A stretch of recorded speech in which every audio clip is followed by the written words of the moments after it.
share ko dito, Judge. Correct. Nasa iyo lahat. Kasi ikaw yung mas madaldal. Kaya ikaw na lahat. Okay.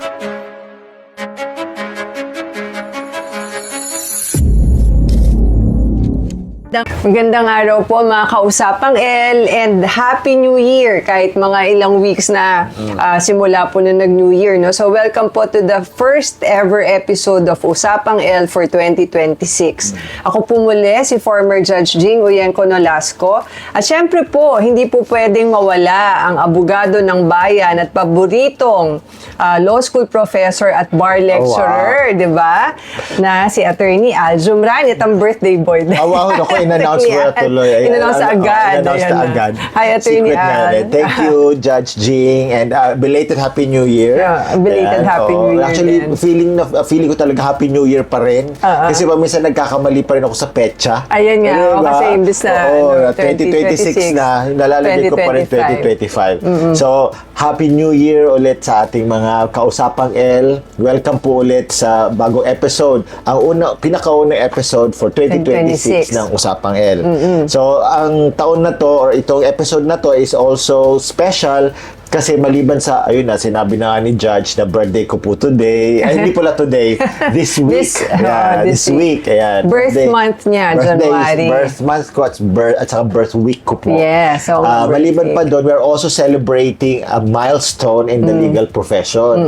Dahil noong last January 7, 2026, ay inilabas ang results ng 2025 bar exams. Anong tawag sa kanila, Attorney Al? Ang tawag sa kanila is Amazing Lawyers. Yeah, amazing lawyers. Kasi nga, ang chairperson ay si Justice Amy Lazaro Javier. So, amazing. Okay. At saka hashtag Amying for excellence. Okay. Amying. Bakit parang masyado akong nasal today? Amying. Okay.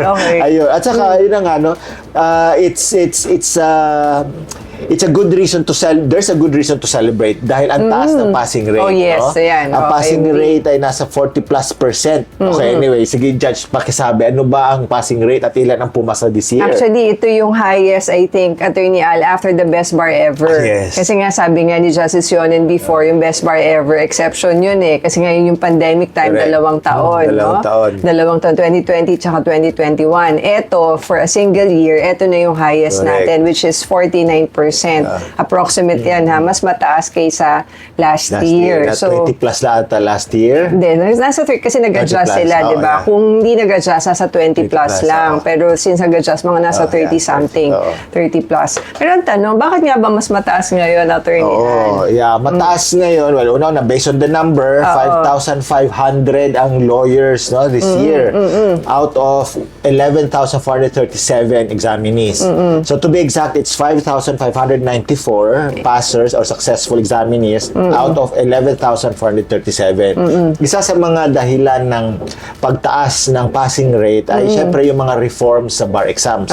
Una-una digitalized, di ba? Who would have thought sa batch namin Judge at saka marami pa mga abogado, noong time na yun talagang handwriting, handwritten talaga. So kailangan maganda penmanship mo. Correct. Di ba? So kaya ngayon, lahat na, kahit pangit ang sulat mo, may chance ka pumasa talaga. Kasi dati, unlike nung sa atin dati, sa amin po dati mga kausapang L, talagang isang sa amin, dapat gandahan namin yung handwriting namin. Correct. Kasi raw baka mamaya, pagka hindi naintindihan yung handwriting namin, o kaya kapagpainit ng ulo, ayan, yari ka.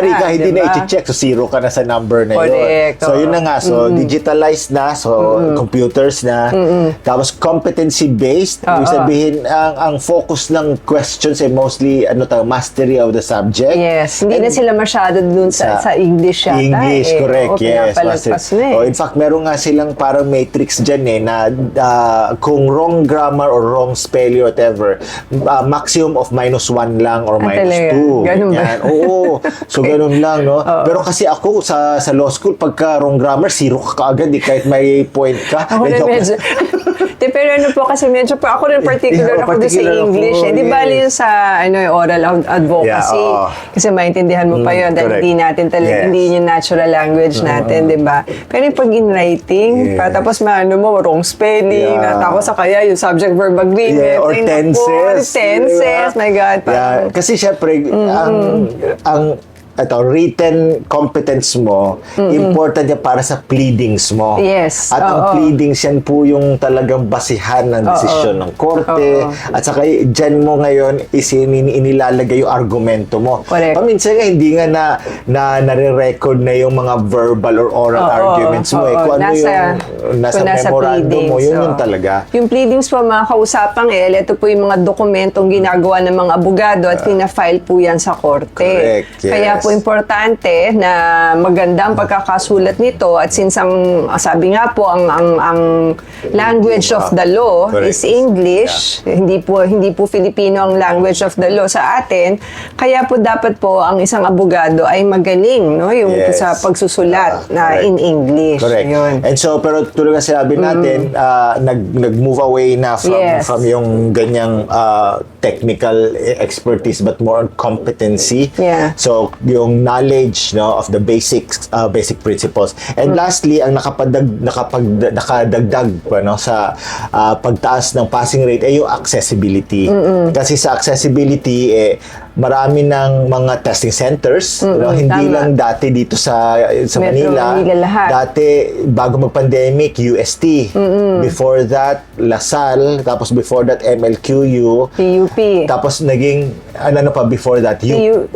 PUP naging venue Oo, din. oo, Talaga? oo. Ilang time mo dyan? Saan ka? Sa Lasal. Lasal ka now. Oo, Same Lasal here. na, Oo, yeah. Parang yun yata isa sa pinangmatagal. Oo, doon matagal talaga, Oo, sa no? Lasal. So, yun. So, ngayon naman, isa kalat-kalat. Yes, so, kaya marami ng kahit yung testing mga nasa centers. probinsya, hindi na makakapag-take sila ng exam without Correct. having to come to Manila Tama. para gumastos and all. Oo. So, kaya yan. But then, beyond the numbers, nitong passing rate natin at saka yung number of new lawyers, ano ba advice natin sa mga bagong abogado? Ayun. Pero bago tayo pumunta sa advice, sige. dadagdagan ko lang muna, Attorney Al, yung siguro yung mga reasons sa bakit tumaas ang passing rate. Ay, sa palagay mo ba yung yung pagkakaroon ng more than one examiner per yeah. subject? Siguro, no? Yes, Nakaano correct. rin yun. Kasi, nakatulong yun. Oo. Kasi, kumbaga, parang you divide the labor. Yes, Kumbaga, division of labor. Marami ang mag-check. At saka, somehow, hindi rin napapagod yung examiner. Correct. Pero,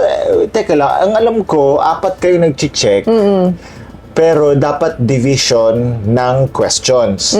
So, ibig sabihin, kung 20 questions yan, then ibig sabihin, each one of them will check 5 questions, questions, each. oh. So, mas magaan, hindi nakakapagod doon Yes. sa examiner. Oo. Diba? Saka yung rin, kumbaga mas siguro magkakaroon din ng mas malaking chance. Yun nga, yung reason na, bawa, kung yung isang examiner, sabi natin, sobrang stricto.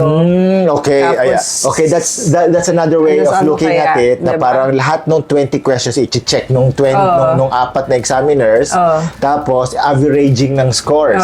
So, tama. Yung masyadong, Yung mga, yung mga smaller grades, baka mahila pataas Yes. pa, no? Yeah, pwede rin. So, malaki effect nitong 4 examiners. Yes. Kailan ka mag-i-examiner, Judge?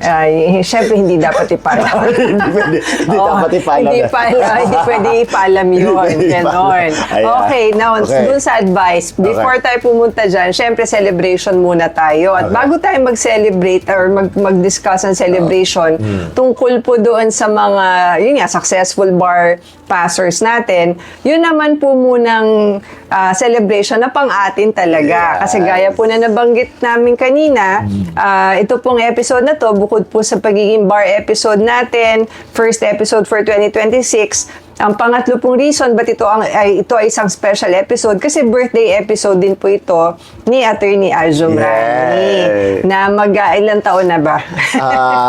Yan hindi pwedeng sabihin. Pero yung birthday pwede. Ay, di rin. Okay, ayaw niya pa sabi. Basta po siya magse-celebrate siya. Kasi sabi ko na, bakit ko ba kakahiya yung birthday ko? I don't look 40. Ilan taon na ba ako? 47. Oo, tama. Ayan. Hindi na siya mukhang 47, mukha na siyang 46 and 3/4. Diba? So, parang 47 din. Yun. Ayan, so I am 47 this year. Ayan. Oh my Ayun. God. diba? Kaya so mga kausapang El, birthday po ni Attorney Al, kaya kantahan naman natin siya. Kahit konti lang kami lang dito sa aming pinagtitapingan, kakantahan po namin ulit si Attorney Al ng happy birthday. Yes. Habang binibigay ko Tapos regalo cue sa kanya. sound effects. Happy Ayun, birthday to you. Happy birthday to you. Wow, Happy thank you very birthday. much. Happy birthday. Happy birthday to you. Ayan. Yeah, thank you Happy so birthday, much. I Attorney really Al. appreciate it. Ayun nga, ilang birthdays na natin magkakasama tayo nagsimula tayo nagsiselebrate. 2022.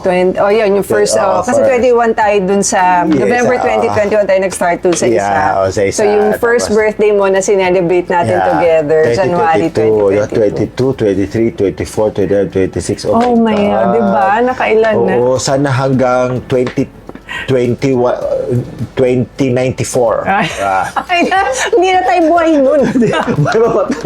Year 2094, okay. Una-una, I am very thankful. Okay, bubuksan ko ba to? Oh, ikaw. Sige, buksan ko na siya. Oh, Sayang pero naman alam yun, mo, no? oo nga. Sayang naman yun, pero sabi Saka nila. tabi mo yung yung note card. Dapat every year na mo yan. Oh, wow, the tea. Yes, mahilig talaga ako sa tea. Ayan, beautiful tea. Oh, yeah, tea. beautiful mind tea, okay. For calming effect siguro ito, no? Yes. Meron siyang calming effect. Thank you so much. I will try this agad-agad after the show. Ayan, yeah. mahilig talaga ako sa tea. Ayan.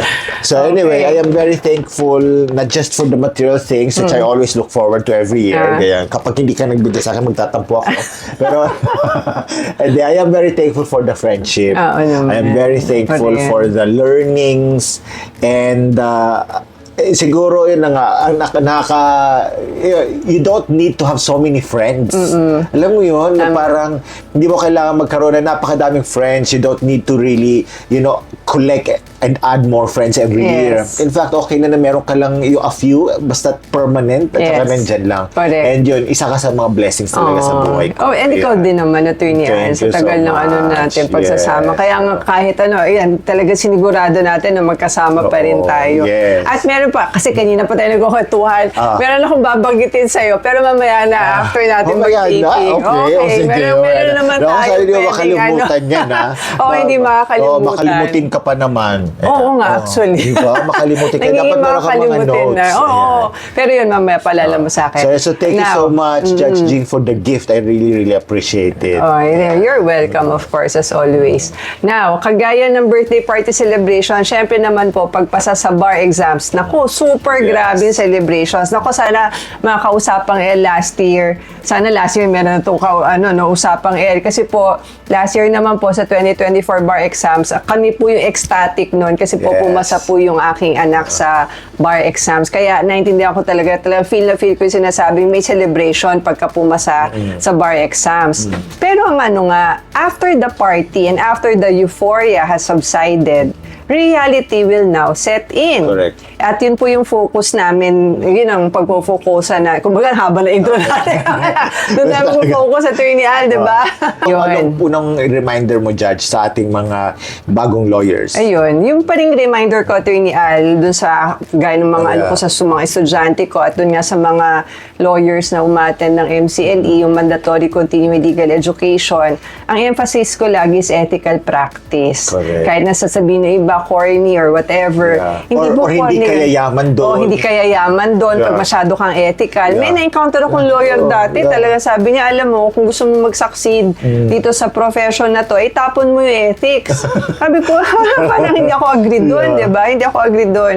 Kasi nga po, mga kausapang ito pong profession namin, it's really a noble profession. Hindi po ito something na basta binibigay lang kahit kanino. Kaya nga po pag lumabas ang bar exams, nagtataka yung mga tao, bakit ito yung pinaka-celebrated daw na government exams? Kasi grabe po talaga yung hirap nito. At yun na nga, it's a noble profession. Kahit marami pong mga lawyers jokes ganyan. But overall, napaka-noble ng profession namin. Kaya po ang pinakabasihan nun is yung possession of good moral character. Correct. It's a continuing requirement. Kaya po yung ethical practice na yan, paalala ko po sa lahat po ng mga, amazing? Amazing. Amazing. Okay, amazing lawyers, the 2025 lawyers, no? Na yun po, practice ethically. Magkakaroon kayo ng ethical dilemma from time to time. Pero always choose what is right. Correct. Anong guide natin? Yung ating lawyer's oath at ang Code of Professional Responsibility and Accountability. That's right. At yun na nga po, so napakaraming kaso, actually, Attorney Al, at ito, lagi ko yan, pina-paraphrase ko na lang, sinasabi ko nga, ang Supreme Court ang sabi, napakarami na nating mga brilliant lawyers. What we need more of are ethical ones. Correct. Kaya yun po ang paalala ko sa inyo. Now, ikaw naman, Attorney Al. Thank you very much for that reminder, Judge. Ang sa akin lang naman is humility. Remember, we owe it to our profession as well as to the courts, no, that we are humble.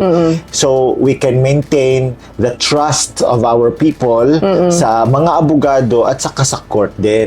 Eh, di ba may mga nabibidyohan na huli na mga lawyers na nagwawala sa kalsada, Yun nga di ba? eh. Nag-road rage, sabi na, abogado ako, ganyan. Or, I'm a lawyer, ganyan. Siguro pagkagaya talaga, no?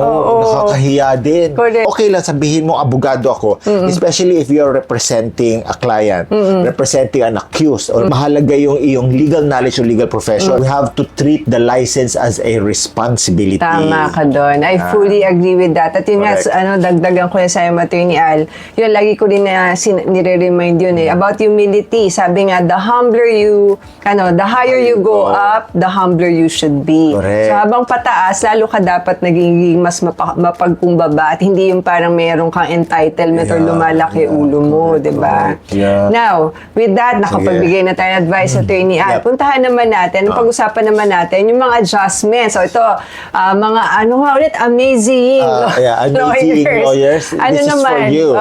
Sige. Ano naman yung mga adjustments na kailangan, ano mga biggest adjustments sa palagay mo, Attorney Al, lalo na pag magpa-practice sila. Okay, so ito, from personal experience, may bumati sa akin, ang pretty ko daw. De joke. Message siya, sabi niya, thank you, Sir Al, ganyan, for the lessons, for the lectures, ganyan. In fact, sabi niya, highest nga daw niya ang civil law. Wow. So, natatandaan daw niya yung mga turo ko, hindi lang dun sa classroom, pati rin sa review. Yeah. Ayan, at saka sa mga YouTube videos ko. So, yun na, syempre, congratulations, ganyan. And then, the question, actually, I don't know what to do. Oh, yan. Sabi niya, ganyan. Sabi niya, hindi ko alam anong gagawin ko, anong next attorney, sabi niya sa akin.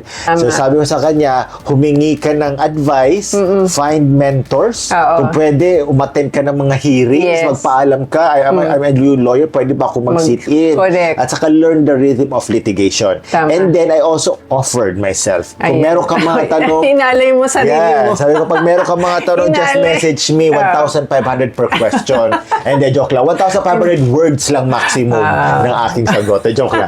Ayun. Of course, you know what I mean. Pwede po, available po ako, basta't kaya ng oras. Tama, Saka, mentorship. kaya ko rin yung tanong.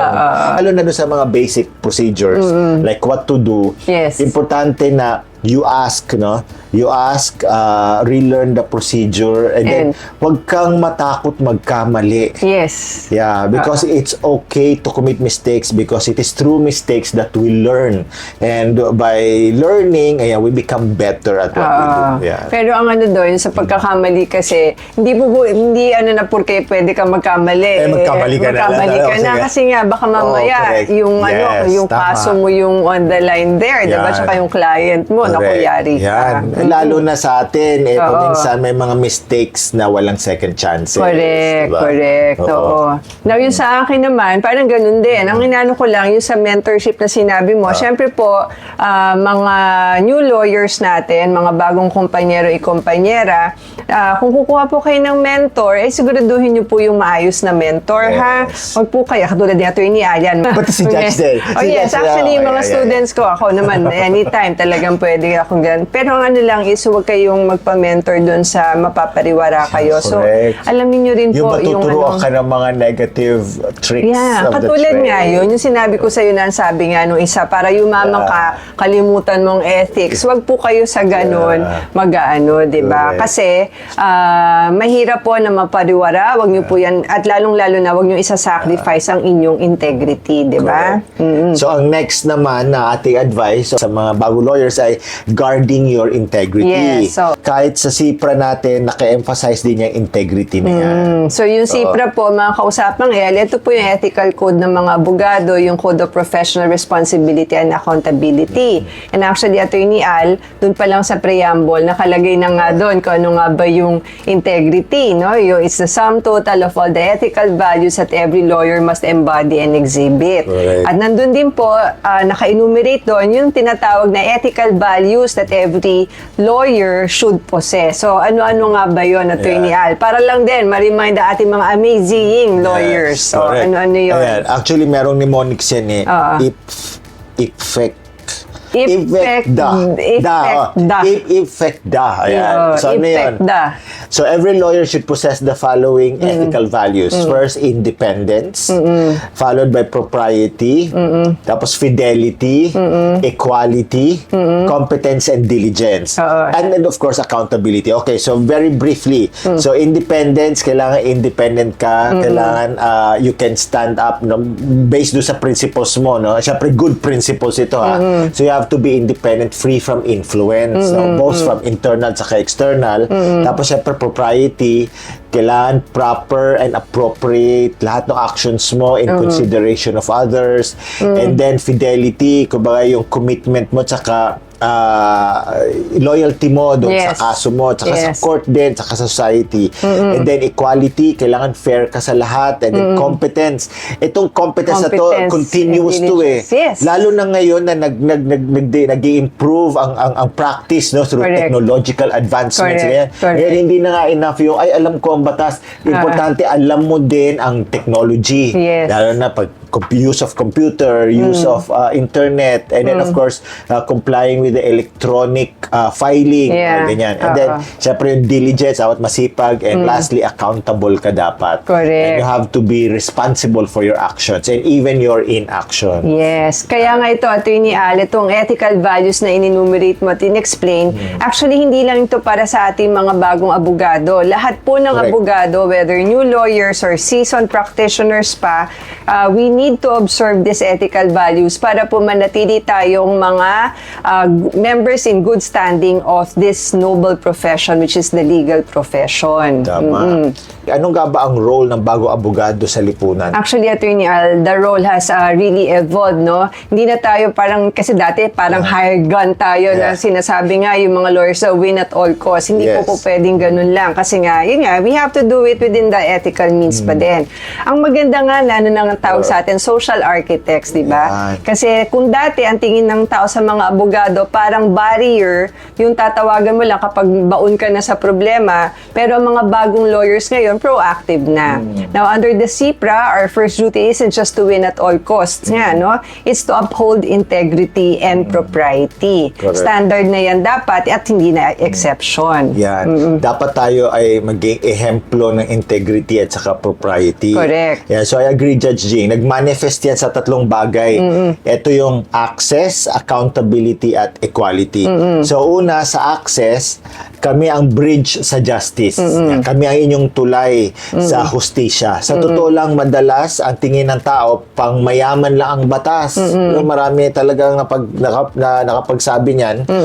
Pero ang role ng abogado ay para pabulaanan ito or to demystify it. Gamit ang tech savviness natin, kailangan nating gawing mas accessible ang batas. Yung hindi nosebleed pakinggan para sa ordinaryong Pilipino. Correct. Simple lang Simple dapat. lang, correct. Kaya yung mga affidavits na ginagawa ng most abogado ngayon ay ginagawa ng simple. Hindi lang. na yung mga old English na lahat ng verb may TH. Yan, yung say, lalagay ng TH, saith.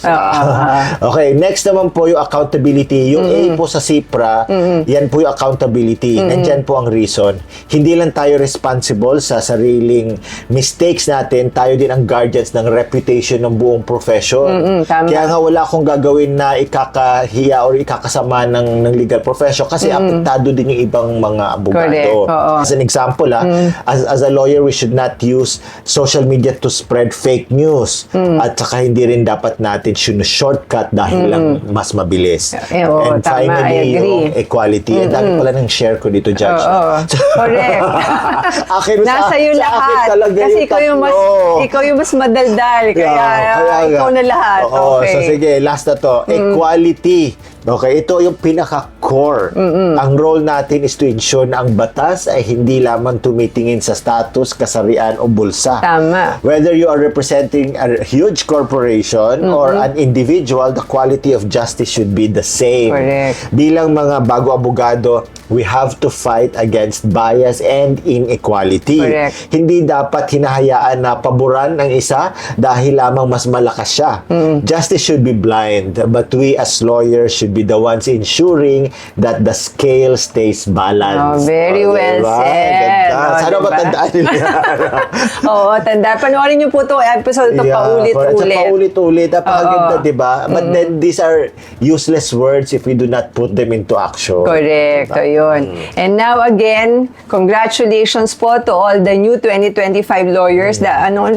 Amazing lawyers. Now remember po, no, ito po yung natin. Passing the bar is not the finish line. It's the starting gun. Your real test begins now, no? Living with integrity, humility, and of course, service. Yan. Kaya ang tanong, from bar passer to officer of the court. Kasi ang mga lawyers, officers of the That's court, right. diba? Are you ready for the bigger challenge? Oo. Game ka na ba? Parang Yeah. ready ka na ba? Ayun. Well, let's hope, no, that they are ready. Yeah. Ay, dapat. Kasi Dapat, correct. Oo. Dapat lang. Parang ready or not. Ayan, ready yan, or eh. not, Oo. here I come. Yes, ganon. okay. Ayan, so, Yun. And that's all for now, mga kausapang L. It's me again, Judge Jing Uyenko Nolasco. At ako naman po si Attorney Al Jumrani. Maraming salamat. Yes, maraming salamat po and hanggang sa susunod pong episode ng Usapang L.